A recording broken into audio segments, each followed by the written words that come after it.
Assalamualaikum warahmatullahi wabarakatuh. Nama saya Fajar Samsa. Saya akan menjelaskan tentang PT Gudang Garam, sebuah produsen rokok yang berkantor di pusat Kediri, yang dimana pemilik perusahaan ini bernama Suryo Wonowijoyo. Untuk mendukung kegiatan bisnisnya hingga akhir tahun 2022, perusahaan ini memiliki pabrik di Kediri, serta anak perusahaannya berada di Gempol, Karanganyar, dan Sumeneb, serta kantor perwakilannya berada di Jakarta dan Sidoarjo. Alasan saya memilih perusahaan ini karena indeks perusahaan ini termasuk dalam 60 perusahaan teratas dan kapitalis pasar tertinggi. Sekarang kita akan menganalisis neraca, di mana dilihat dari aset lancar tahun 2022 dan 2023 terdapat penurunan. Hal ini terjadi karena apa? Karena persediaan yang menaruh hal ini normal terjadi pada yang menurun. Hal ini normal terjadi pada setiap perusahaan. Next, kedua kita akan melihat liabilitas perusahaan, yang dimana bisa dilihat bahwa utang perusahaan berkurang di tahun 2023. Hal ini disebabkan aset yang menurun.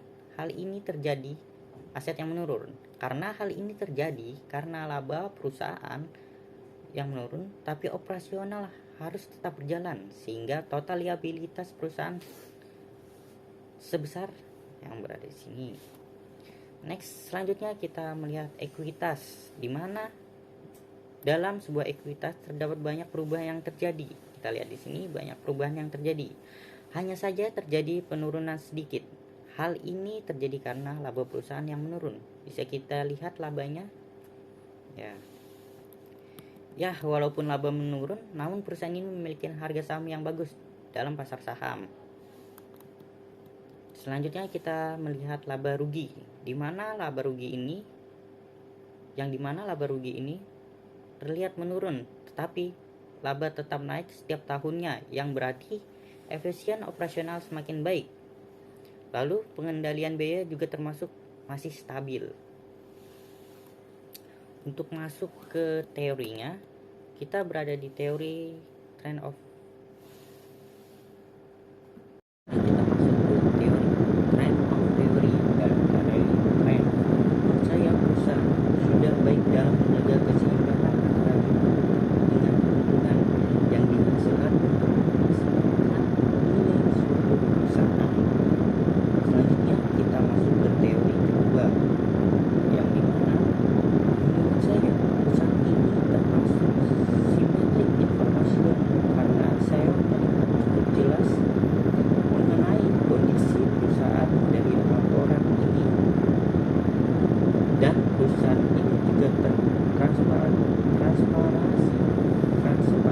di BI mengenai kondisi saham mereka punya.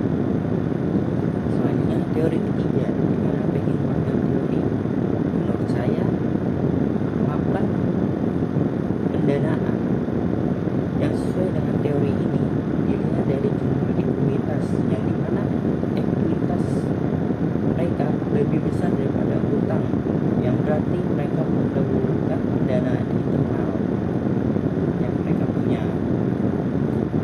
Yang terakhir adalah dampak positif dan negatif. Menurut saya dampak positif dengan pendanaan internal yang lebih baik, resiko kebangkrutan perusahaan kecil dan akan mendapatkan lebih banyak laba karena tidak dipotong utang terlalu besar, utang yang begitu besar. Selanjutnya dampak negatif. Untuk dampak negatifnya adalah pendanaan terbatas